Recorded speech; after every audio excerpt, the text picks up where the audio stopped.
നമസ്കാരം. ഈ വാർത്താ ദിനത്തിലെ സമഗ്ര വാർത്തകളുമായി ന്യൂസ് ബ്രേക്സ് ആരംഭിക്കുകയാണ്. എല്ലാ പ്രേക്ഷകർക്കും ന്യൂസ് ബ്രേക്സിലേക്ക് സ്വാഗതം. ആദ്യ വാർത്തയിലേക്ക്. തിരുവനന്തപുരം നെടുമങ്ങാട് ജില്ലാ ആശുപത്രിയിൽ പ്രസവത്തിന് പിന്നാലെ കുഞ്ഞു മരിച്ച സംഭവത്തിൽ ആരോപണ വിധേയയായ ഡോക്ടർക്ക് സസ്പെൻഷൻ. ഡോക്ടർ ബിന്ദു സുന്ദർ കൈക്കൂലി വാങ്ങിയെന്ന കുടുംബത്തിന്റെ ആരോപണത്തിന് പിന്നാലെ അന്വേഷണ വിധേയമായി സസ്പെൻഡ് ചെയ്തു. കുഞ്ഞിന്റെ പോസ്റ്റ്മോർട്ടം നാളെയാണ്.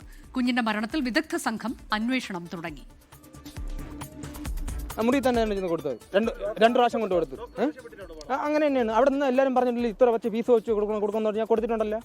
കുഞ്ഞിന്റെ പിതാവ് ബിനിൽ കൈക്കൂലി ആരോപണവുമായി എത്തിയതിന് പിന്നാലെയാണ് ഡോക്ടർ ബിന്ദു സുന്ദറിനെ സസ്പെൻഡ് ചെയ്തത്. ആരോഗ്യവകുപ്പ് മന്ത്രി ആരോഗ്യവകുപ്പ് ഡയറക്ടർക്ക് നിർദ്ദേശം കൊടുക്കുകയും അതിന്റെ ഭാഗമായി മെഡിക്കൽ കോളേജിലെ ടീം അന്വേഷണം നടത്തി എൻക്വയറി കഴിഞ്ഞ് ഇപ്പോൾ എൻക്വയറി പൂർത്തിയായി പോയേ ഉള്ളൂ. അപ്പോൾ ഇതിന്റെ എല്ലാ അടിസ്ഥാനത്തിൽ ആരോപണ വിധേയയായ ഡോക്ടറെ സസ്പെൻഡ് ചെയ്ത് ഉത്തരവായിരിക്കുകയാണ്. നടപടിയിൽ സന്തോഷമെന്നും നിയമപരമായി മുന്നോട്ടു പോകുമെന്നും കുടുംബത്തിന്റെ പ്രതികരണം. സന്തോഷമാണ്. ഞങ്ങൾ മാത്രമല്ല, ഈ ജനങ്ങളെല്ലാം കൂടി നമുക്ക് കിട്ടിയ ഒരു സസ്പെൻഡ് നീതിയാണ്. അതുകൊണ്ട് ഇനി ഞങ്ങൾക്ക് സന്തോഷമേ ഉള്ളൂ. ഇനി ഇന്ന് പോസ്റ്റ്മോർട്ടം ചെയ്ത് അതെന്താണെന്ന് നോക്കി പിന്നോട്ട് മുകളിലോട്ടുള്ള കേസുമായി മുന്നോട്ട് പോകും. ഡോക്ടറെ സസ്പെൻഡ് ചെയ്തതോടെ കുടുംബം പ്രതിഷേധം അവസാനിപ്പിച്ചു. നാളെയാണ് പോസ്റ്റ്മോർട്ടം നടപടി. ഡോക്ടർ ബിന്ദു സുന്ദറിനെ പുനലൂരിലേക്ക് സ്ഥലം മാറ്റി ഉത്തരവിറക്കിയെങ്കിലും കുടുംബം പ്രതിഷേധം അവസാനിപ്പിക്കാൻ തയ്യാറായിരുന്നില്ല. സൂപ്രണ്ടിനെ ഉപരോധിച്ചായിരുന്നു പ്രതിഷേധം.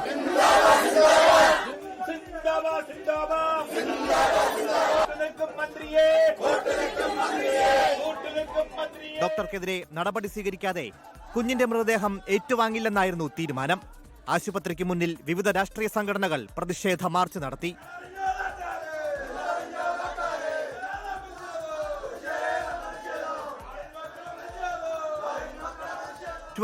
തിരുവനന്തപുരം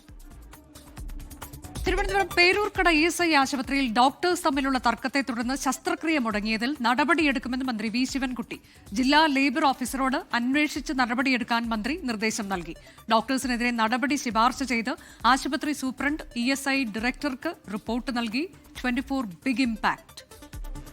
ഇന്നലെയാണ് പേരൂർക്കട ESI ആശുപത്രിയിൽ ഓപ്പറേഷൻ തിയേറ്ററിനുള്ളിൽ വെച്ച അനസ്തേഷ്യ സർജറി ഡോക്ടേഴ്സ് തമ്മിൽ തർക്കമുണ്ടായത്. ശസ്ത്രക്രിയയ്ക്കായി തിയേറ്ററിലെത്തിച്ച രോഗിയടക്കം 5 സർജറികളാണ് മുടങ്ങിയത്. 24 വാർത്ത ശ്രദ്ധയിൽപ്പെട്ടതിനെ തുടർന്ന് മന്ത്രി വി ശിവൻകുട്ടി വിഷയത്തിൽ ഇടപെട്ടു. ശരിയാണ്, അവിടെ ആശുപത്രിയിൽ ചില പ്രശ്നങ്ങൾ നിലനിൽക്കുന്നുണ്ട്. അത് ഞാൻ പരിശോധിക്കാൻ വേണ്ടി ലേബർ സെക്രട്ടറിയോട് ആവശ്യപ്പെട്ടിരിക്കുകയാണ്. കാരണം ഒരുപാട് തൊഴിലാളികൾ വന്നിട്ട് പോകുന്ന ആശുപത്രിയാണ് പേരൂർക്കട അടക്കമുള്ള ആശുപത്രി എന്ന് പറയുന്നത്.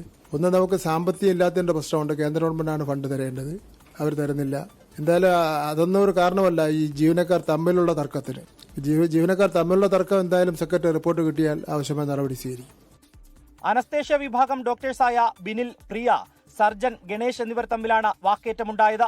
ഡോക്ടേഴ്സിന്റെ തമ്മിൽത്തല്ല് കാരണം സർജറി മുടങ്ങിയതിനെ തുടർന്ന് തിയേറ്ററിലേക്ക് കയറ്റിയ രോഗിയെ സ്വകാര്യ ആശുപത്രിയിലേക്ക് റഫർ ചെയ്യേണ്ടി വന്നു. സംഭവത്തിൽ ഡോക്ടർമാർക്കെതിരെ നടപടി ശുപാർശ ചെയ്ത് ആശുപത്രി സൂപ്രണ്ട് ESI ഡയറക്ടർക്കും റിപ്പോർട്ട് സമർപ്പിച്ചിട്ടുണ്ട്. ഒടുവിൽ അന്വേഷണത്തിനു ശേഷം ആവശ്യമെങ്കിൽ നടപടിയെടുക്കുവാനും തീരുമാനമായി.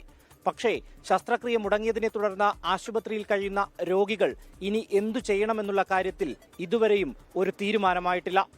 ക്യാമറമാൻ ഷൈജു ചാവശ്ശേരിക്കൊപ്പം റിനു ശ്രീധർ, 24 തിരുവനന്തപുരം. ഇന്നത്തെ വളരെ പ്രധാനപ്പെട്ട അടുത്ത വാർത്തയിലേക്കാണ് ഇനി. ബാറുകളുടെ പ്രവർത്തന സമയം കൂട്ടിയ സർക്കാർ നടപടിക്കെതിരെ പ്രതിഷേധം വ്യാപകം. തിരഞ്ഞെടുപ്പ് ഡീലെന്ന ആരോപണം ഉന്നയിച്ച് ക്രൈസ്തവ സഭകളും പ്രതിപക്ഷവും സർക്കാരിനെതിരെ രംഗത്തെത്തി. സമയമാറ്റം പ്രതിപക്ഷം കൂടി അറിഞ്ഞാണെന്ന എക്സൈസ് മന്ത്രി MP രാജേഷിന്റെ വാദം VD സതീശൻ തള്ളി. സമയമാറ്റത്തിൽ LDFും UDFും അഴിമതി നടത്തിയെന്ന് BJP സംസ്ഥാന പ്രസിഡന്റ് രാജീവ് ചന്ദ്രശേഖർ ആരോപിച്ചു. ബാറുകളുടെ സമയമാറ്റം ഇന്ന് മുതലാണ് നടപ്പിലാകുക. പ്രവർത്തന സമയം രാവിലെ 10 മുതൽ രാത്രി 12 വരെയാക്കി ചട്ടം ഭേദഗതി ചെയ്തതാണ് പ്രതിപക്ഷ വിമർശനത്തിന് ഇടയാക്കിയത്. കഴിഞ്ഞ 10 വർഷം കൊണ്ട് 1000-ലധികം ബാറുകളാണ് കേരളത്തിൽ അനുവദിച്ചിരിക്കുന്നത്. എല്ലായിടത്തും റീറ്റെയിൽ ഔട്ട്ഷോപ്പാണ്. മദ്യത്തിന്റെ ഇത്രമാത്രമുള്ള വ്യാപനം അത് കേരളത്തെ ദോഷകരമായി ബാധിക്കും എന്നത് ഞങ്ങളുടെ കൂടി നിലപാടാണ്, ശക്തമായ നിലപാടാണ്. ഗവൺമെന്റിന്റെ മദ്യനയം വ്യക്തതയില്ലാത്തതാണ്. അതിൽ അവർ ഓരോ സമയത്തും പരിഷ്കാരങ്ങൾ എന്ന പേരിൽ ആർക്കു വേണ്ടിയാണ് നിലപാട് സ്വീകരിക്കുന്നത് എല്ലാവർക്കും അറിയാം. ഇപ്പോഴത്തേതും തെറ്റായ സമീപനമാണ് ഗവൺമെന്റ് സ്വീകരിച്ചിട്ടുള്ളത്. ബാർ സമയമാറ്റം പ്രതിപക്ഷത്തിന് നേരത്തെ അറിയാമായിരുന്നുവെന്ന് എക്സൈസ് മന്ത്രി എം ബി രാജേഷ് തിരിച്ചടിച്ചു. പ്രതിപക്ഷത്തിന് ഇത് അറിയാമായിരുന്നു. പ്രതിപക്ഷത്തിന്റെ ഇക്കാര്യത്തിൽ അനുകൂല നിലപാടാണ് എന്ന് സർക്കാരിനെ അറിയിച്ചിട്ടുണ്ടായിരുന്നു. കൂടുതൽ ഞാൻ ഇപ്പോൾ പറയുന്നില്ല. ഭീഷണി കയ്യിൽ വെച്ചാൽ മതിയെന്ന് മന്ത്രിയോട് പ്രതിപക്ഷ നേതാവ്. അതൊക്കെ കയ്യിൽ വെച്ചാൽ മതി. ഇത് ബ്രൂവറിയിൽ എന്താ ചെയ്തത്? ബാറുകളുടെ പ്രവർത്തന സമയം കൂട്ടിയെന്നത് തെറ്റായ പ്രചാരണമാണെന്നും ടൂറിസം കേന്ദ്രങ്ങളിലെ സമയക്രമം എല്ലായിടത്തും ബാധകമാക്കുകയാണ് ചെയ്തതെന്നും മന്ത്രി. ക്രൈസ്തവ സഭാ നേതാക്കൾ മദ്യനയ ഭേദഗതിയിൽ സർക്കാരിനെതിരെ രംഗത്തെത്തി. മനുഷ്യനെ ദരിദ്രമാക്കുന്ന ചുറ്റുപാടുകൾ സർക്കാർ കൂടുതൽ വിശാലമാക്കി കൊടുക്കുന്നു. അത് തീർച്ചയായിട്ടും സങ്കടകരമായ ഒരു കാര്യമാണ്. മദ്യവർജനത്തിന് വേണ്ടിയിട്ട് സർക്കാരുകൾ നിലനിൽക്കണം. കേരളത്തിന്റെ സംസ്കാരത്തെയും ഒരു തലമുറയെയും വിറ്റിട്ട് ഖജനാവ് വീർപ്പിക്കുക എന്ന് പറയുന്നത് കേരളത്തിന് അപമാനകരമാണ്, ലജ്ജാകരമാണെന്ന് പറയുവാൻ ഞാൻ ആഗ്രഹിക്കുകയാണ്. അതേസമയം ബാറുകളുടെ പ്രവർത്തന സമയം കൂട്ടാനുള്ള തീരുമാനം ആസൂത്രിതമെന്നാണ് വേഗത്തിലുള്ള ഫയൽ നീക്കം വ്യക്തമാക്കുന്നത്. പ്രവർത്തന സമയം കൂട്ടാനുള്ള ഉടമകളുടെ ആവശ്യത്തോട് വളരെ വേഗമാണ് സർക്കാർ പ്രതികരിച്ചത്. സെപ്റ്റംബറിൽ ആവശ്യമുന്നയിക്കുന്നു, ഒക്ടോബറിൽ ഫയൽ തുറക്കുന്നു. ഇക്കഴിഞ്ഞ ജാനുവരി 28-ന് മുഖ്യമന്ത്രി ഫയൽ വിളിച്ചുവരുത്തി അംഗീകാരം നൽകുന്നു. അങ്ങനെ ചട്ടഭേദഗതി അതിവേഗം പ്രാബല്യത്തിലാവുകയായിരുന്നു. എന്നാൽ ഫയൽ നീക്കം വേഗത്തിലല്ല എന്നാണ് മന്ത്രിയുടെ വാദം. News desk 24. ശബരിമല സ്വർണ്ണക്കൊള്ള കേസിൽ പ്രത്യേക അന്വേഷണ സംഘത്തിന് വൻ തിരിച്ചടി. സ്വർണ്ണക്കൊള്ളയുമായി ബന്ധപ്പെട്ട 2 കേസുകളിലും കൊല്ലം വിജിലൻസ് കോടതി തന്ത്രി കണ്ഠരര് രാജീവർക്ക് കർശന ഉപാധികളോടെ ജാമ്യം അനുവദിച്ചു. മുഖ്യപ്രതി ഉണ്ണികൃഷ്ണൻ പോറ്റിയുമായും സ്വർണ്ണക്കൊള്ളയുമായും തന്ത്രിക്കുള്ള ബന്ധം തെളിയിക്കാൻ പ്രോസിക്യൂഷന് കഴിഞ്ഞില്ല. കട്ടിളപ്പാളി കേസിൽ സ്വാഭാവിക ജാമ്യം തേടി മുൻ ദേവസ്വം ബോർഡ് പ്രസിഡന്റ് എ പത്മകുമാറും ജാമ്യാപേക്ഷ സമർപ്പിച്ചു. ശബരിമല സ്വർണ്ണക്കൊള്ളയിൽ അറസ്റ്റിലായ തന്ത്രി കണ്ഠരര് രാജീവരും പുറത്തേക്ക്. 1-ാം പ്രതി ഉണ്ണികൃഷ്ണൻ പോറ്റിയുമായി തന്ത്രി കണ്ഠരര് രാജീവർക്ക് അടുത്ത ബന്ധമുണ്ടെന്നതടക്കമുള്ള പ്രോസിക്യൂഷൻ വാദങ്ങൾ തള്ളിയാണ് കൊല്ലം വിജിലൻസ് കോടതി ദ്വാരപാലക കട്ടിളപ്പാളി കേസുകളിൽ ജാമ്യം അനുവദിച്ചത്. അറസ്റ്റിലായി 41-ാം ദിവസമാണ് തന്ത്രി ജയിലിന് പുറത്തിറങ്ങുന്നത്. പത്തനംതിട്ട ജില്ലയിൽ പ്രവേശിക്കരുത്, കോടതി അനുമതിയില്ലാതെ സംസ്ഥാനം വിട്ടു പോകരുത്, പാസ്പോർട്ട് കെട്ടിവെക്കണം, ചൊവ്വ ശനി ദിവസങ്ങളിൽ അന്വേഷണ ഉദ്യോഗസ്ഥർക്ക് മുന്നിൽ ഹാജരാകണം തുടങ്ങിയ ഉപാധികളോടെയാണ് ജാമ്യം. നേരത്തെ ഉണ്ണികൃഷ്ണൻ പോറ്റി ഉൾപ്പെടെ കേസിൽ 5 പേർക്ക് ജാമ്യം ലഭിച്ചു പുറത്തിറങ്ങിയിരുന്നു. പ്രതികൾക്ക് ജാമ്യം ലഭിക്കുന്നത് അന്വേഷണത്തെ ബാധിക്കില്ലെന്ന് ഹൈക്കോടതി വിലയിരുത്തിയെങ്കിലും തെളിവുകളുടെ അഭാവത്തിൽ ജാമ്യം ലഭിക്കുന്നത് അന്വേഷണ സംഘത്തെ കുഴയ്ക്കും. കട്ടിളപ്പാളി കേസിൽ സ്വാഭാവിക ജാമ്യം തേടി എ പത്മകുമാറും കോടതിയെ സമീപിച്ചു. നാളെ വിജിലൻസ് കോടതി ഹർജി പരിഗണിക്കും. KP ശങ്കരദാസിന്റെ ആരോഗ്യനില ചൂണ്ടിക്കാണിച്ചുള്ള ജാമ്യ ഹർജിയും ഈ ആഴ്ച കോടതിക്ക് മുൻപാകെ എത്തും. അതേസമയം സ്വർണ്ണക്കൊള്ളയിൽ ഇടനിലക്കാരനായി പ്രവർത്തിച്ച കൽപേഷിനെ ED വീണ്ടും വിളിച്ചുവരുത്തി ചോദ്യം ചെയ്തേക്കും. 24 കൊല്ലം, കൊച്ചി. നവകേരള സർവേയുടെ ലക്ഷ്യം തുടർഭരണം ഉറപ്പിക്കലാണെന്ന് മുഖ്യമന്ത്രി പിണറായി വിജയന്റെ തുറന്നു പറച്ചിൽ. കഴിഞ്ഞ ഒക്ടോബറിൽ സർവേയുടെ ജില്ലാതല നിർവഹണ സമിതി അംഗങ്ങൾക്കായി സംഘടിപ്പിച്ച ശില്പശാലയിലെ ഉദ്ഘാടന പ്രസംഗത്തിലാണ് മുഖ്യമന്ത്രി ഇക്കാര്യം പറഞ്ഞത്. സർക്കാരിന്റെയും CPIM-ന്റെയും കള്ളങ്ങൾ മറനീക്കി എന്നാണ് പ്രതിപക്ഷത്തിന്റെ പ്രതികരണം. എന്തുകൊണ്ടാണ് തുടർഭരണം വേണം എന്ന് പറയുന്നത്? നമ്മുടെ നാടിന്റെ നേട്ടങ്ങൾ സംരക്ഷിക്കണം, കൂടുതൽ നല്ല നിലയിലേക്ക് നാടിനെ ഉയർത്തണം.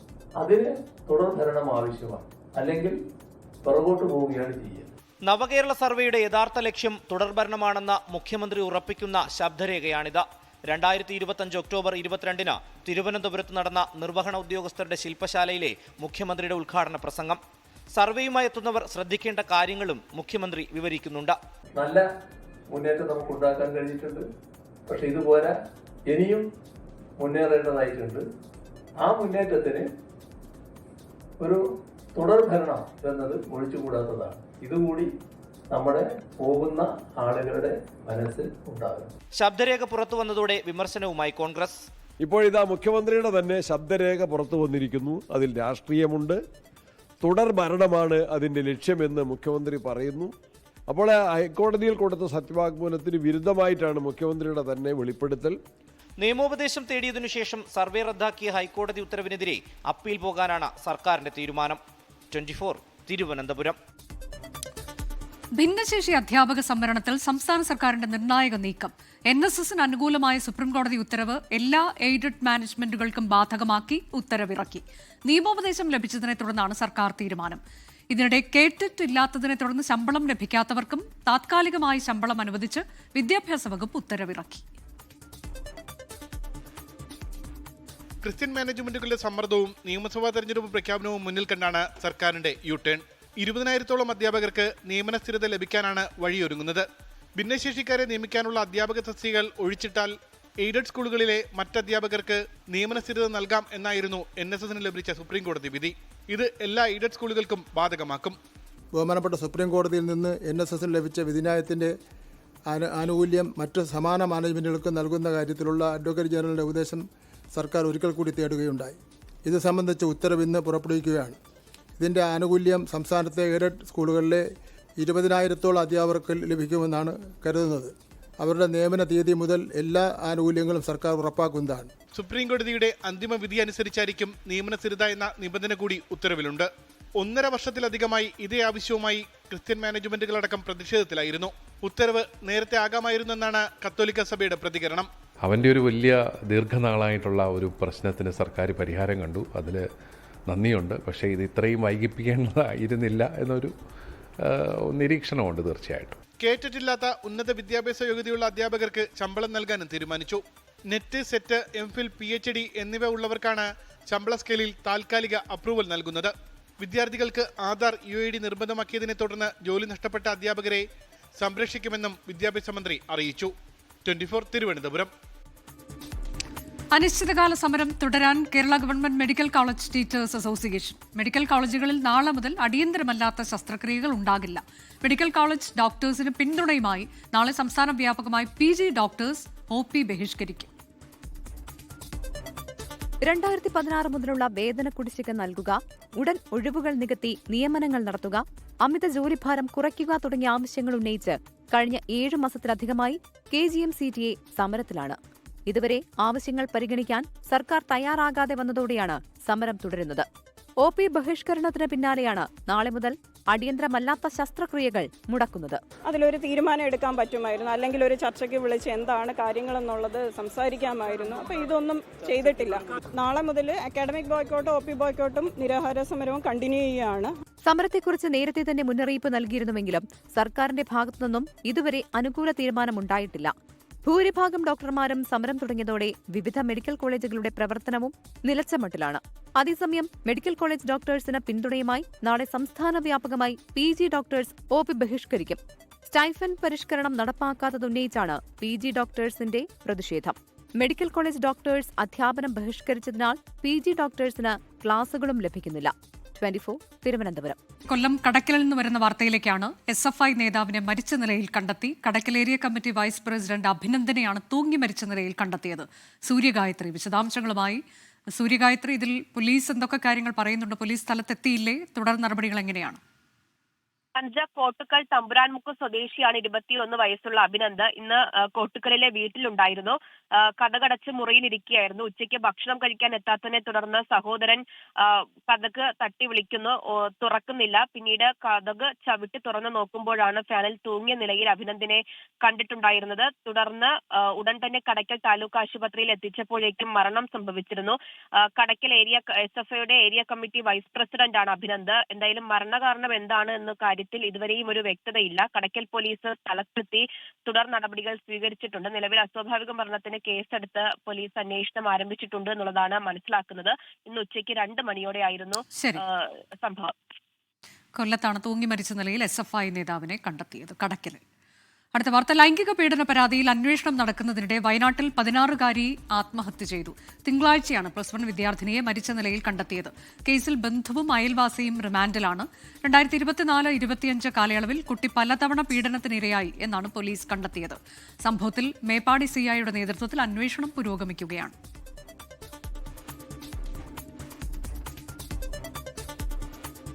ഇനി നിയമസഭാ തെരഞ്ഞെടുപ്പ് വാർത്തകൾ.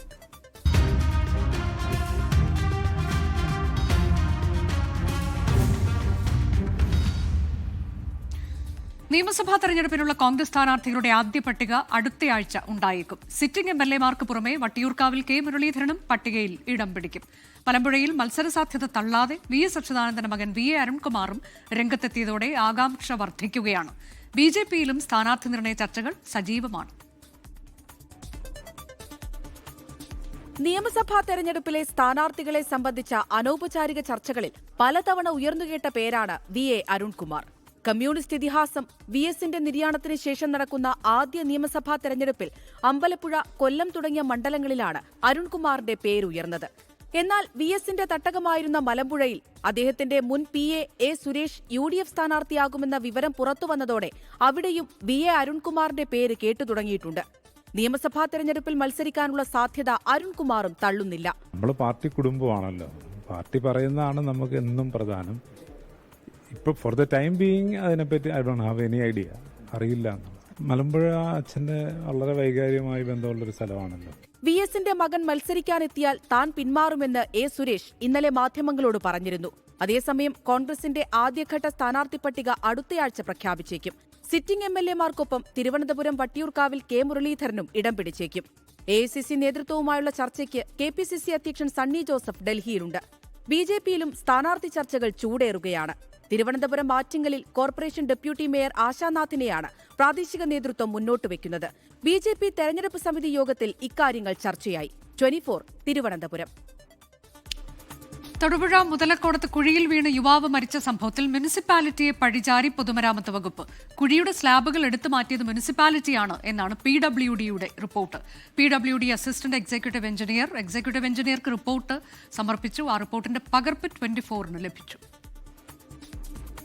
കുഴിയുടെ സ്ലാബുകൾ എടുത്തുമാറ്റിയത് മുനിസിപ്പാലിറ്റിയാണെന്നാണ് പൊതുമരാമത്ത് വകുപ്പിന്റെ റിപ്പോർട്ട്. മഴക്കാല ശുചീകരണത്തിന്റെ ഭാഗമായി വെള്ളക്കെട്ട് ഒഴിവാക്കാൻ എടുത്തുമാറ്റിയ സ്ലാബ് തിരികെ സ്ഥാപിച്ചില്ല എന്നാണ് റിപ്പോർട്ടിൽ പറയുന്നത്. പലതവണ മെയിൽ അയച്ചിട്ടും മുനിസിപ്പാലിറ്റി നടപടിയെടുത്തില്ലെന്നും റിപ്പോർട്ടിലുണ്ട്. അപകടം ആവർത്തിക്കാതിരിക്കാൻ ഉടൻ കുഴി മൂടണമെന്നായിരുന്നു നിർദ്ദേശം. അസിസ്റ്റന്റ് എക്സിക്യൂട്ടീവ് എഞ്ചിനീയർക്ക് നൽകിയ റിപ്പോർട്ടിന്റെ പകർപ്പാണ് പുറത്തുവന്നത്. കഴിഞ്ഞ ദിവസമാണ് മുതലക്കോടത്തെ മൂടാതെ കിടന്ന ഓടയിൽ വീണ ജെയ്സ് ബെന്നി എന്ന യുവാവിന് ജീവൻ നഷ്ടമായത്. അപകടാവസ്ഥയിലുള്ള സ്ലാബ് പുതുക്കിപ്പണിയണമെന്ന് PWയോട് കാലങ്ങളായി ആവശ്യപ്പെട്ടിരുന്നെന്ന് നാട്ടുകാർ വ്യക്തമാക്കിയിരുന്നു. ഈ സാഹചര്യത്തിലാണ് മുനിസിപ്പാലിറ്റിയെ പഴിചാരിക്കൊണ്ട് PWDയുടെ റിപ്പോർട്ട്. ഇന്നലെ അപകടമുണ്ടായിട്ടും കുഴിക്കു ചുറ്റും റിബൺ കെട്ടുക മാത്രമാണ് നിലവിൽ PWD ചെയ്തിട്ടുള്ള മുൻകരുതൽ നടപടി. 24 കൊച്ചി. ലോകത്തെവിടെയായാലും ഏത് സമയത്തും 24 വാർത്തകളും ഓഗ്മെന്റഡ് റിയാലിറ്റി പാക്കേജുകളും എക്സ്പ്ലെയിനറുകളും വിശദമായി കാണാൻ ഞങ്ങളുടെ YouTube ചാനൽ നിങ്ങൾക്ക് സബ്സ്ക്രൈബ് ചെയ്യാം.